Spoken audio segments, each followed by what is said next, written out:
Plus d'une vingtaine de marques d'eau en bouteilles plastiques et en sachets existent sur le marché camerounais. Dans un contexte de pénurie d'eau, on aurait pu s'en réjouir. Malheureusement, plus de la moitié de ces eaux dites minérales n'offrent aucune garantie quant à leur qualité. Plusieurs entreprises aujourd'hui qui mettent les eaux sur le marché, rien ne nous rassure qu'ils ont été agréés par les pouvoirs publics. Rien ne nous rassure que les conditions dans lesquelles ces eaux sont mises à la disposition du consommateur sont de bonne qualité.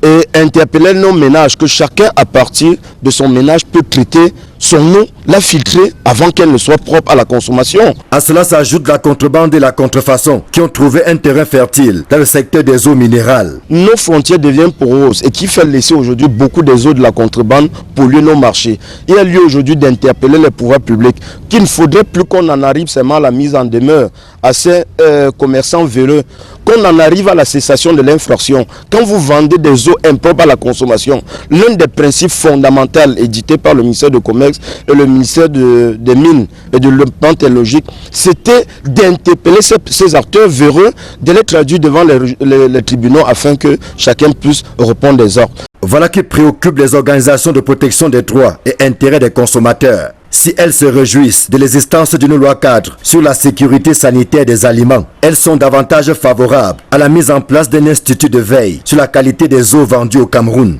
Parce que la loi dit que tout produit fabriqué localement doit, avant d'être mis à la disposition du consommateur, bénéficier d'un certificat de conformité qui atteste que cet aliment n'est pas impropre ou nocif à la santé du consommateur. D'où la raison pour nous aujourd'hui d'interpeller les pouvoirs publics, de nous accompagner dans cette quête. Nous mettrons sur pied un plan de travail ou un programme d'action qui inclura toutes les parties prenantes.